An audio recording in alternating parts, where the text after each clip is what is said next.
안녕하세요. 오늘 다룰 이야기는 신학적으로 정말 깊고도 중요한 질문이죠. 바로 천사들의 타락에 관한 이야기입니다.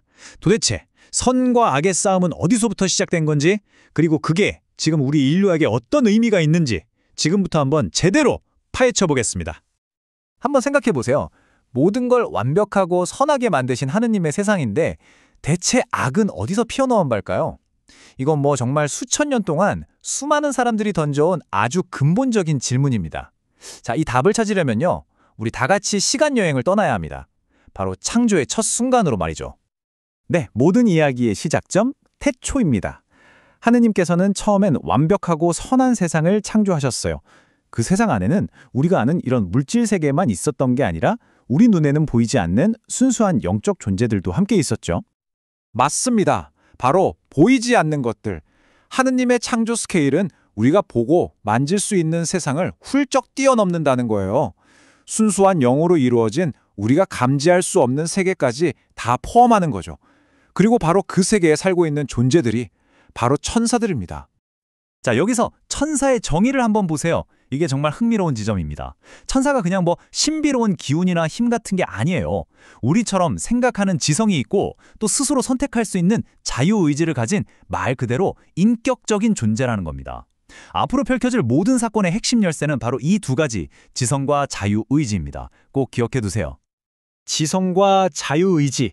이건 하나님께서 당신의 피조물에게 주신 가장 큰 선물인 동시에 어떻게 보면 가장 큰 시험대이기도 했습니다. 천사들은 바로 이 자유의지를 사용해서 다시는 돌이킬 수 없는 선택의 기로에 서게 됩니다. 그들에게 주어진 선택지는 복잡하고 그런 게 아니었어요. 보시는 것처럼 아주 명확했죠. 나를 만드신 창조주, 하느님과 영원히 함께할 것인가, 아니면 그분 없이 나 스스로 존재할 것인가. 이건 단순한 의견 차이 정도가 아니라 존재의 뿌리 자체를 뒤흔드는 궁극적인 선택이었던 거죠. 여기서 정말 중요한 단어가 바로 자유롭고 결정적인 선택이라는 거예요. 이건 누가 시켜서 한 것도 아니고 실수로 한 것도 아니었어요. 자신들의 온전한 지성과 자유의지를 총동원해서 의도적으로 그리고 영원히 하느님과 그분의 나라를 거부하기로 마음먹은 겁니다. 그리고 이 단 한 번의 선택이 우주적인 비극, 바로 타락을 불러왔습니다. 이 결정이 과연 어떤 끔찍한 결과를 낳았는지 한번 단계별로 차근차근 살펴보시죠. 자, 이 흐름을 보세요. 먼저 그들의 선택은 영적인 존재의 특성상 되돌릴 수가 없었습니다. 돌이킬 수 없는 선택이었죠. 그 결과 원래는 선하게 창조되었던 천사들이 스스로 악마, 바로 사탄이 되어버린 겁니다. 여기서 중요한 건 하느님이 지옥을 만드신 게 아니라는 점이에요. 그들이 스스로 하느님을 거부하면서 영원에 단절된 상태, 바로 그 상태가 지옥이 된 거죠. 스스로 지옥을 만든 셈이에요. 그리고 결국 마지막 심판의 날까지 어둠 속에 갇히는 신세가 되었다고 성경은 말하고 있습니다. 그런데 말이죠, 이 비극이 안타깝게도 천사들의 세계에서 끝나지 않았습니다. 자신의 선택으로 어둠 속에 갇히게 된 이 악마가 하느님께서 또 다른 사랑으로 만드신 피조물, 바로 우리 인간에게로 눈을 돌린 겁니다. 대체 왜 그랬을까요? 자기들이 일으킨 반역에 인간까지 끌어들여서 하느님의 이 아름다운 창조 계획을 망가뜨리고 싶었던 거죠. 뭐랄까, 일종의 질투심 같은 거였을까요? 자신들이 잃어버린 그 행복을 인간 역시 누리지 못하게 만들고 싶었던 겁니다. 그 결과는 우리 모두가 잘 아는 이야기로 이어집니다. 성경에서 뱀으로 묘사된 악마의 유혹에 첫 인류가 넘어가고 말죠. 하느님에 대한 신뢰를 저버리고 불순종이라는 죄를 짓게 됩니다.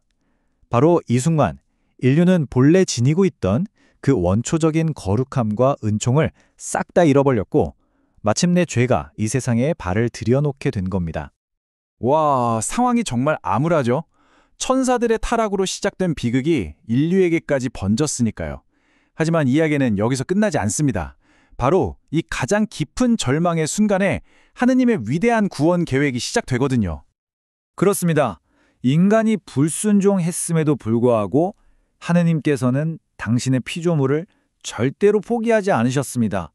오히려 그 타락의 순간에 이미 악에 대한 최종 승리를 약속하셨어요. 이 구절은 정말 유명하죠. 인류가 타락한 직후에 하느님께서 유혹자인 뱀, 즉 사탄에게 하신 말씀입니다. 이게 바로 인류 역사상 최초로 주어진 구원의 약속이에요. 언젠가 여자의 후손, 즉 구세주가 나타나 너의 머리를 짓밟고 결정적인 승리를 거둘 것이다. 정말 엄청난 희망의 메시지였죠. 신학에서는 이 첫 번째 약속을 아주 특별하게 불러요. 바로 원복음. 글자 그대로 최초의 복음이라는 뜻입니다. 인류의 가장 어두운 순간에 선포된 최초의 기쁜 소식이었던 셈이죠. 악을 이기고 인간을 다시 일으켜 세울 구세주에 대한 첫 번째 예고편이었달까요? 그리고 수천 년이라는 긴 시간이 흐른 뒤에 이 태초의 약속은 바로 예수 그리스도를 통해 완벽하게 이루어집니다. 그리스도의 십자가 죽음과 부활. 이게 바로 죄와 죽음, 그리고 악의 세력에 대한 최종적이고도 결정적인 승리를 의미하는 겁니다. 자, 그런데 여기서 정말 놀라운 신학적인 반전이 등장합니다.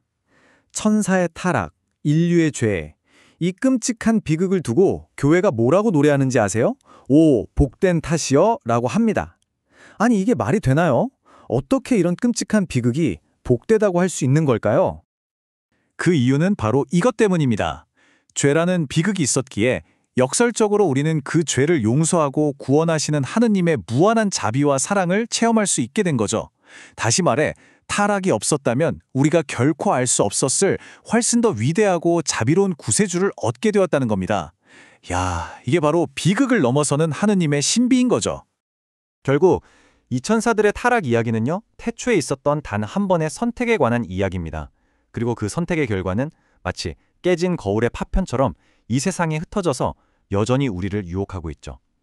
이 거대한 우주적인 드라마는 결국 오늘을 살아가는 우리 한 사람 한 사람에게 질문을 던집니다. 이렇게 흩어진 어둠의 파편들 속에서 우리는 매일의 삶을 통해 어떻게 빛을 선택하며 살아갈 것인가? 오늘 이 이야기가 우리에게 던지는 마지막 질문입니다.